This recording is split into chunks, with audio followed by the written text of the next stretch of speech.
আপনাকে দোয়ায় গোটা বাংলাদেশ ঘুরতেছি, গোটা বাংলাদেশ আপনাকে দোয়ায় ঘুরতেছি। আগামীতে অবস্থা খারাপ না, আগামীর অবস্থা খুবই ভালো ইনশাআল্লাহ। বুঝতেছেন ভাই? কারণ ভাগ্যগুণে আমরা কি, আপনারা বলেন তো, যুদ্ধ মানে জেহাদ মানে কি গন্ডগোল? ভারত যদি আমাকে বাংলাদেশও আক্রমণ করবার চাই, যে ফাটাকেষ্ট মিঠুন চক্রবর্তী 3 দিন আগে ফেসবুকে স্ট্যাটাস দিচ্ছে যে বাংলাদেশ দখল করতে আমাকে 15 দিন লাগবে না।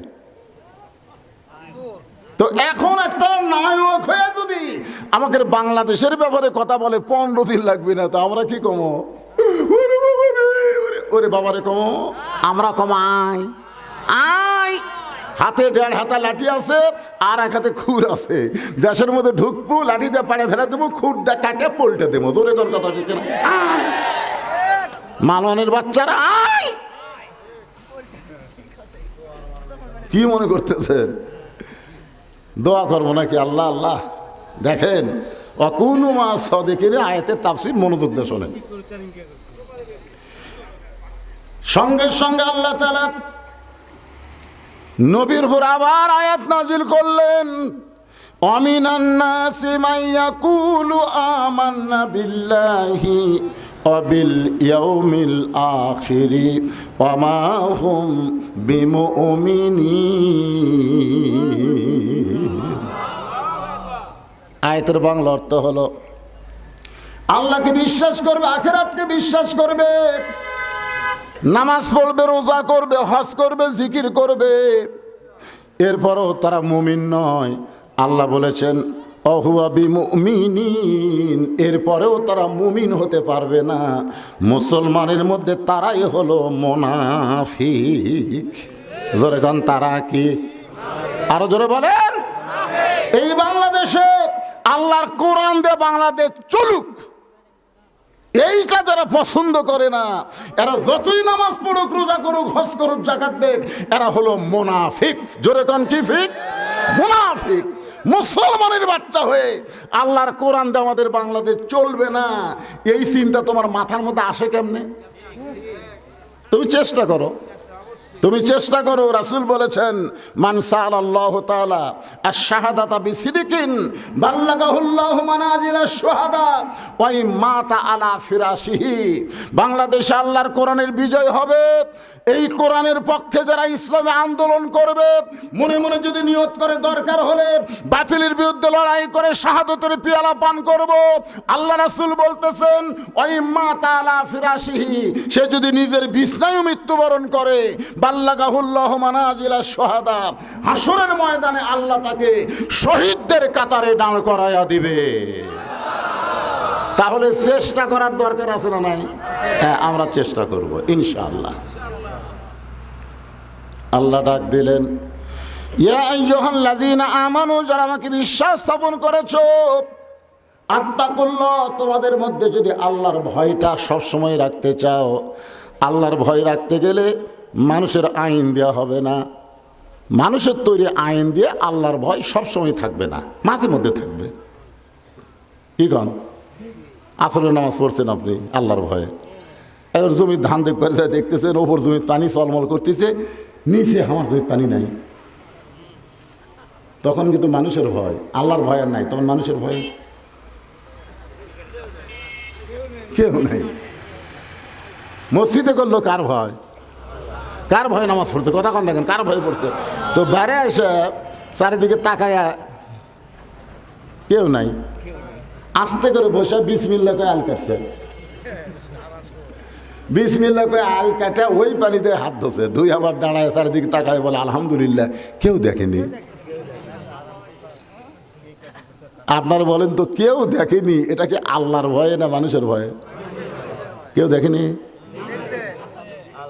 এই যতদিন বাংলাদেশে মানুষের আইন চলবে, ততদিন মানুষের ভয়টা এইরকমই হবে। মসজিদের মধ্যে ঢুকবে আল্লাহর ভয়ে, কিন্তু হাতের জুতা কিন্তু দরজা থুবি না, ওটা আবার হাততলে সামনে কাতারত যাবে। জোরে কোন কথা ঠিক কি না? জিজ্ঞাসা করা হচ্ছে কার ভয়ে? আল্লাহর ভয়ে। তো জুতা কেন? তখন বলছে যে হুজুর চোরের ভয়। আল্লাহর ভয় চোরের ভয় একই কলিজার মধ্যে যতদিন থাকবে ততদিন আপনি মুসলমান বলে দাবি করতে পারবেন, কিন্তু মরার সময় মুসলমান হয়ে মরতে পারবেন না। মরার সময় মুসলমান হয়ে মরতে গেলে দুনিয়ার সমস্ত ভয় অন্তর থেকে বের করে শুধুমাত্র আল্লাহর ভয় কলিজার থাকা লাগবে। জোরে কোন কথা ঠিক কি না? এই কারণেই বলা হচ্ছে আত্তাকুল্লাহ, আল্লাহর ভয় কলিজার মধ্যে রাখতে গেলে বর্তমানে যে আইন বাংলাদেশে চলতেছে এই আইনের মধ্যে সন্দেহ আছে, ভুল আছে, ধোঁকা আছে। যে সংবিধান দিয়ে বাংলাদেশ চলতেছে এই সংবিধানে ভুল আছে, সন্দেহ আছে, ধোঁকা আছে। কিন্তু যেই কোরআনের আপনারা ওয়াজ শুনতেছেন এই কোরআনের মধ্যে কোনো সন্দেহ, ধোঁকা, ভুল, মাশাআল্লাহ। তাহলে দেশ স্বাধীন হওয়ার পর থেকে আমরা যা দিয়া চলতেছি সবগুলোর মধ্যে কি আছে? ভুল আছে, সন্দেহ আছে, ধোঁকা আছে। কিন্তু যেইটার ওয়াজ আমরা আজকে শুনবার আইছি এইটার মধ্যে ভুলও নাই, সন্দেহ নাই, ধোঁকাও নাই। এখন আপনারা বলেন যে আমরা কি আজকে খালি শুনবো? টানা টানা করছেন কেন? মানাও লাগবে মানে সাহস করে বলেন না কেন? আপনি এই মানব করে যদি আজকে ফজর আগে মরেন আপনি জান্নাতে যাবেন। আর যখন টাইনিয়া কবেন 3 আলিফ টাইনিয়া বলতেছেন মানাও লাগবে, তখন মরে গেলে ফেরেশতা কবে আল্লাহ কি করবো, ই তো টাইনিয়া করছে, আল্লাহকে টাইনিয়া জাহান্নামত লিয়া যা। বিশ্বাস নাই আপনাদের? বিশ্বাস নাই? আমরা আপনাকে দোয়ায় গোটা বাংলাদেশ ঘুরতেছি, গোটা বাংলাদেশ আপনাকে দোয়ায় ঘুরতেছি। আগামী তো অবস্থা খারাপ না, আগামীর অবস্থা খুবই ভালো ইনশাআল্লাহ। বুঝতেছেন ভাই? কারণ ভাগ্য গুণে আমরা কে ইউনুস পাচ্ছি রে। আমার ভাই কয় দোয়া ইউনুস, ইউনুস নবীরে খাইল মাছেতে গিলিয়া, ফেরেশতা পাঠাইলেন আল্লাহ ইসমে আজম দিয়া, দমে দমে সে হরদম পড়ে সে ইসমে আজম, মাছেরই উদর হইতে বাঁচাইলা প্রাণ। সবাই বলেন আল্লাহু আল্লাহু, তুমি জানলে জালালুহু, শেষ করা তো যায় না গে তোমার গুণগান। আমাদের বাংলাদেশের মতন 96 দেশের খলিফা হযরত ওমর আত্তাকুল্লাহ, আল্লাহর ভয়কে নিজের চোখে দেখার জন্যে ছদ্মবেশে মদিনার অলি গলি ঘুরতেছেন। হঠাৎ হযরত ওমর দেখতে পায় 2 পাহাড়ের মাঝখানে একটা গিরিপথ। জোরে বলেন কি পথ? একটা গিরিপথ। যারা হজ করতে গেছেন, এখন আর বর্তমানে মক্কা মদিনায় গিরিপথ নাই, অনেক পাহাড়ের ভেতর দিয়ে এখন রাস্তা হয়ে গেছে। আগে ছিল 2 পাহাড়, 2 দিকে মাঝখানে একটা রাস্তা। এ রাস্তার নাম হলো গিরিপথ, ভয়ঙ্কর রাস্তা। বাংলাদেশের মতন 96টা দেশের খলিফা হযরত ওমর আত্তাকুল্লাহ, আল্লাহর ভয় নিজের চোখে দেখার জন্য ছদ্মবেশে ঘুরতে ঘুরতে দেখে একটা সুন্দরী মেয়ে ধীর গতিতে হেঁটে হেঁটে আসতেছে। একটা অতীব সুন্দরী মেয়ে ধীর গতিতে হেঁটে হেঁটে আসতেছে। মেয়েটার সামনেও কোনো মানুষ নাই, পিছনেও কোনো মানুষ নাই। ওমর ফারুক আসমানের দিকে তাকাই বললেন আলহামদুলিল্লাহ। কোন দিকে? কে আছে? আরো জোরে গান। এটা কি মাস? এটা আরবিতে কোন মাস? অনেকে বলে না যে আল্লাহ সব জায়গাতে আছে। আল্লাহ বলে সব জায়গায় থাকে, তাহলে রাসূল কোথায় গেছিল মেরাজ করবার? কথা কন না কেন? অনেকে কিন্তু বলে যে আমরা আছি যেখানে আল্লাহ আছে সেখানে। আর আমাকে এলাকার এক ভণ্ড কয় যত কাল্লা তত আল্লাহ। ইমানকে পরিষ্কার করা লাগবে। ইয়া আইয়ুহাল্লাযীনা আমানু, আগে আল্লাহ ইমানদারকে লক্ষ্য করে ডাক দিয়েছেন। আমরা বলবো আমরা আছি যেখানে আল্লাহর পাওয়ার সেখানে আছে না নাই? আল্লাহর চোখ আছে সেখানে, আল্লাহর কান আছে সেখানে। আপনি ফিসফিস করে কথা বলেন, আল্লাহ শুনতে পায়। এমনকি বলাও লাগবে না, মনের মধ্যে কল্পনা করেন আমার আল্লাহ জানতে পারে। আপনি যেখানেই থাকেন না কেন আল্লাহর চোখে আপনাকে দেখতে পায়। ধরে কোন কথা ঠিক কিনা?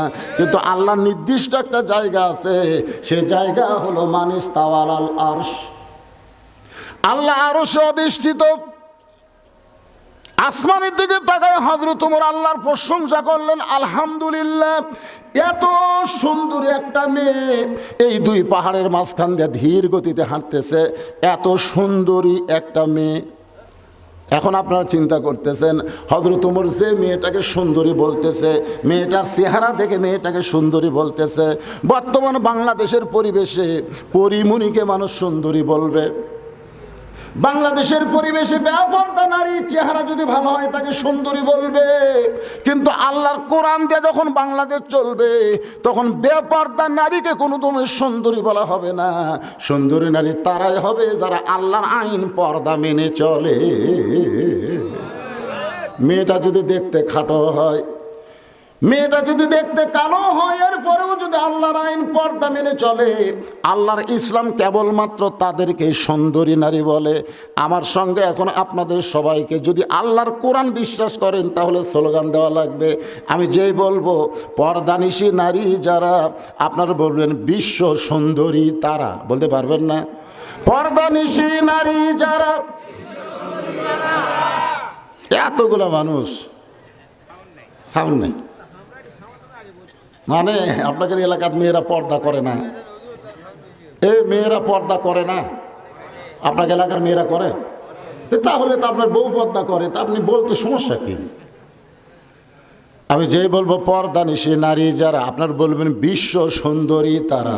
পর্দানিশী নারী যারা। ওমর ফারুক মেয়েটার নিকটে গিয়ে বললেন, মা, এই নির্জন পথে তুমি একা একা চলতেছো, তোমার সামনেও কোনো মানুষ নাই, পিছনেও কোনো মানুষ নাই, তোমার অন্তরে কি কোনো ভয় ডর লাগতেছে না? এই গুহার মধ্যে দিয়া গিরিপথ দিয়া তুমি একা একা চলতেছ, তোমার সামনেও মানুষ নাই, পিছনেও মানুষ নাই, একা একা চলতেছো, তোমার কি কোনো ভয় ডর লাগতেছে না? মেয়েটা হেজাবের ভিতর থেকে বলে, পথিক